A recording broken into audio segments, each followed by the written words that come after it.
अस्सलाम वालेकुम, मैं हूँ कुरतलैन। आज मैं आपके लिए गार्लिक लॉन्ग पोटैटो फ्राइज़ और मसाला फ्राई विंग्स की जो बहुत ही मज़े की रेसिपी लेके आई हूँ। वीडियो को फुल वॉच कीजिएगा और मेरे चैनल को ज़्यादा से ज़्यादा सब्सक्राइब कीजिएगा और बेल आइकन को प्रेस करना मत भूलिएगा ताकि मेरी आने वाली हर वीडियो आपको सबसे पहले मौसूल हो। आइए इसे बनाना स्टार्ट करते हैं। सबसे पहले हम लॉन्ग पोटैटो फ्राइज़ जो हैं वो अपनी रेडी करेंगे। इसके लिए जो मैंने बॉयल आलू लिए हैं 3 मीडियम साइज़ के आलू, इसको मैंने अच्छी तरह से जो है वो बॉयल कर लिया था। बिल्कुल बहुत ज़्यादा अच्छी तरह से करना है आपने इसको बॉयल, और मैशर के साथ जो है आपने इसको अच्छी तरह से मैश कर लेना है। इसमें ज़रा सा भी जो है आलू के टुकड़े ना हों। अब ये देखेंगे अच्छी तरह से मैंने मैश कर लिए हैं। आलू जो है वो सारे इकट्ठे कर लेंगे। अब जो है मैंने लहसुन पाउडर लिया है 1 टीस्पून, इससे बहुत अच्छा फ्लेवर आता है। नमक डाला है मैंने 1 टीस्पून, आप टेस्ट के हिसाब से जितना ऐड करना चाहें कर सकते हैं। कॉर्नफ्लोर लिया है मैंने 1 कप। कॉर्नफ्लोर जो है वो आपने थोड़ा-थोड़ा करके ऐड करना है, जितनी आपको ज़रूरत हो आपने उतना ही ऐड करना है। आपने एक ही दफ़ा सारा नहीं डालना। इन सारी चीज़ों को जो अच्छी तरह से हम आलू के अंदर मिक्स कर लेंगे। जैसे गूँथते हैं आपने इसी तरह से इसको अच्छी तरह से कॉर्नफ्लोर को, सारी चीज़ों को आलू के साथ अच्छी तरह से आपने मिक्सअप कर लेना है। ये देखें ये कुछ इस तरह से बन गया है। ये हमारी कुछ जैसे डो सी बन जाती है, इस तरह से आपने इसको बना लेना है। ये देखें, इस तरह से आपने इसको बना लेना है। अब जो है मैंने 2 बटर पेपर शीट्स ली हैं, इसके ऊपर थोड़ा-सा ऑयल लगा दिया है। आप जो है इससे जो थोड़ा-सा मुश्किल होगा इसको जो है उतारना, आप जो है वो उसके जो है ज़िप-लॉक बैग या फिर जो क्लिंग रैप शीट होती है वो आप इस्तेमाल कर लें। दोनों शीट्स के ऊपर जो है मैंने ऑयल लगा दिया है। अब जो मिक्सचर जो हमने रेडी किया है उसके इसके ऊपर रखेंगे, थोड़ा-सा हाथ की मदद से इसको प्रेस कर लेंगे। अब दूसरी शीट जो है इसके ऊपर रख के अब बेलन के साथ जो है इसको हम बेल लेंगे। हमने इसकी जो है बहुत ज़्यादा ना मोटी रखनी है, जैसे एक रोटी होती है उस तरह आपने बस बारीक सी इसकी जो लेयर है जो है मोटी होनी चाहिए। बहुत ज़्यादा ना मोटी हो ना बहुत ज़्यादा पतली हो। आपने इस तरह इसको अच्छी तरह से सारे मिक्सचर को जो है आपने बेल लेना है। आपने इसको जो है स्क्वायर फॉर्म में लेके आना है, यानी कि आप वो इसको जो है इस तरफ से भी बेलेंगे और इस तरफ से भी आपने इसको अच्छी तरह से बेल लेना है, क्योंकि हमने लॉन्ग फ्राइज़ बनानी है। तो जो है हमारा इसको जो है इस शेप में जो है हमारा मिक्सचर आना चाहिए। ऊपर वाली जो शीट है उसको हटा देंगे और इसको जो है किनारों से जो है वो हम काट लेंगे। इसको जो है एक बॉक्स की तरह, स्क्वायर बॉक्स की तरह हम इसको कटिंग कर लेंगे। ये जो हमारी एक्स्ट्रा कटिंग है आपने इसको ज़ाया नहीं करना है। दोबारा इसको जो है आप बना के इसकी बॉल बना के इसको दोबारा बेल के आप उसकी जो है कटिंग कर सकते हैं। इस तरह से आपने कटिंग करने के बाद जो है आपने इसको कवर करके आपने फ्रिज में तकरीबन 1 घंटे के लिए रख देना, ताकि वो सेट हो जाए। मैं अफ्तारी का मैंने टाइम बनाई थी तो मुझे थोड़ी जल्दी थी, इसलिए जो है वो मैंने फ़ौरन बना ली थी, लेकिन आप उसको सेट कीजिएगा थोड़ी देर के लिए।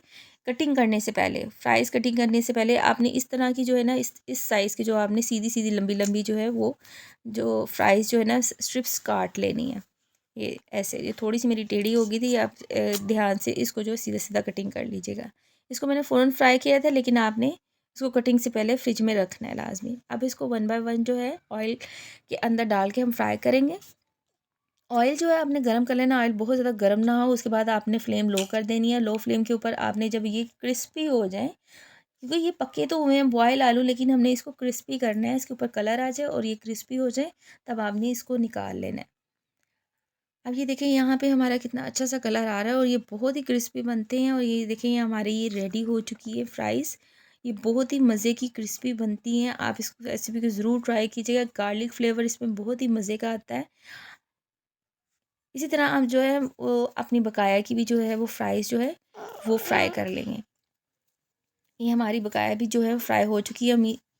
ये जो हमारी आज की जो गार्लिक लॉन्ग पोटैटो फ्राइज़ जो है वो रेडी हो चुकी हैं। अब नेक्स्ट जो है हम रेडी करेंगे अपनी मसाला फ्राई विंग्स।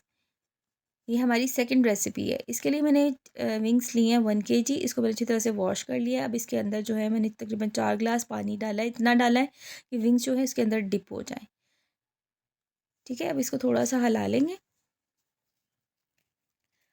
पानी इसमें थोड़ा-सा मैंने और ऐड किया है। सिरका तकरीबन 4 टेबलस्पून जो है इसके अंदर मैंने ऐड किए हैं। ये इसलिए डाला है कि ताकि जो ब्लड है वो इसमें से निकल जाए, और सॉल्ट मैंने 2 टीस्पून ऐड कर दिया है।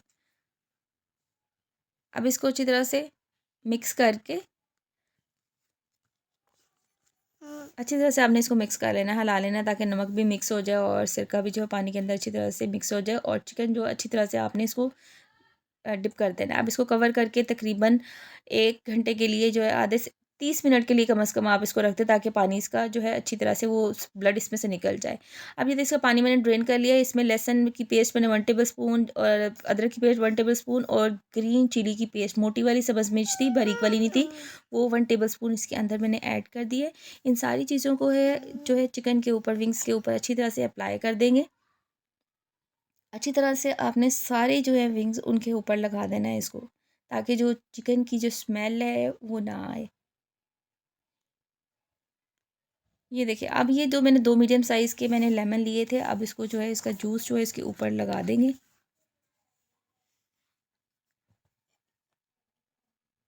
आप लेमन की जगह इसमें दही भी ऐड कर सकते हैं, लेकिन लेमन का फ्लेवर अलग होता है, दही का फ्लेवर जो है वो अलग आएगा।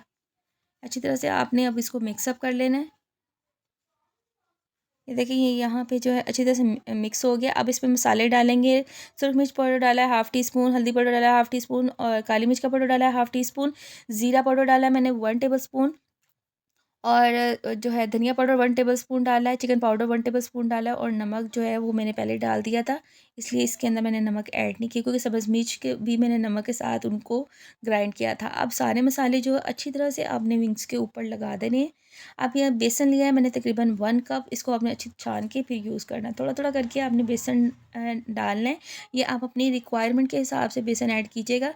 अब तो थोड़ा-सा इसमें आपने पानी नहीं डालना, जो भी चिकन के साथ पानी है वो अच्छी तरह से वही बस आपने यूज़ करना। अगर ज़रूरत पड़े तो बिल्कुल थोड़ा-सा 1 से 2 टेबलस्पून इसके अंदर जो पानी ऐड कर देना है।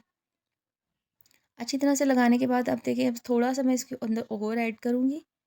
आपने जितनी कोटिंग ज़्यादा करना चाहते हैं क्योंकि मैंने बहुत ज़्यादा जो है मोटी कोटिंग नहीं की थी बेसन की, जो है मैं अपने हिसाब से ऐड करूँगी। आप बेसन आप अपने हिसाब से ऐड कर लीजिएगा और जितने भी स्पाइसेस अगर आप तेज़ खाना चाहते हैं लेकिन ये हमारी जो थे अ, बिल्कुल इनफ था, यानी कि जो नॉर्मल स्पाइसेस थे, आप जो है अपने टेस्ट के हिसाब से ऐड कर लीजिएगा। अब ये देखें यहाँ पे जो है ये मैरिनेट करने के लिए अब इसको हम तकरीबन 1 घंटा रखेंगे। आप जो है इसको ओवरनाइट रखेंगे तो इसका फ्लेवर और भी ज़्यादा अच्छा आएगा।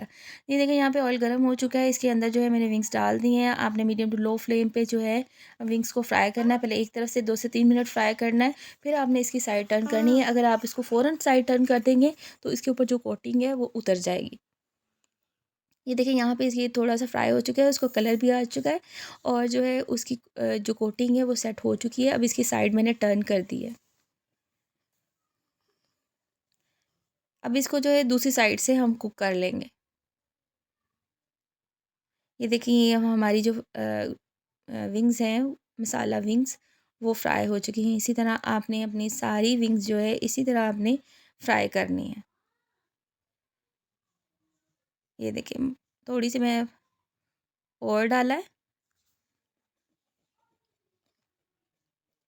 इसी तरह आप जो है ये भी हमारी जो विंग्स जो हैं ये भी फ्राई हो चुकी हैं। आपके जितने भी विंग्स हैं आपने सारी विंग्स इसी तरह फ्राई कर लेनी है। मेरी दोनों जो रेसिपीज़ हैं आज की वो रेडी हो चुकी है। उम्मीद करती हूँ मेरी आज की दोनों रेसिपीज़ आपको अच्छी लगी होंगी। तो मुझे एक अच्छा सा कमेंट करके ज़रूर फीडबैक दीजिएगा और मेरे चैनल को सब्सक्राइब कर दीजिएगा। मेरी नेक्स्ट वीडियो तक के लिए अल्लाह हाफ़िज़।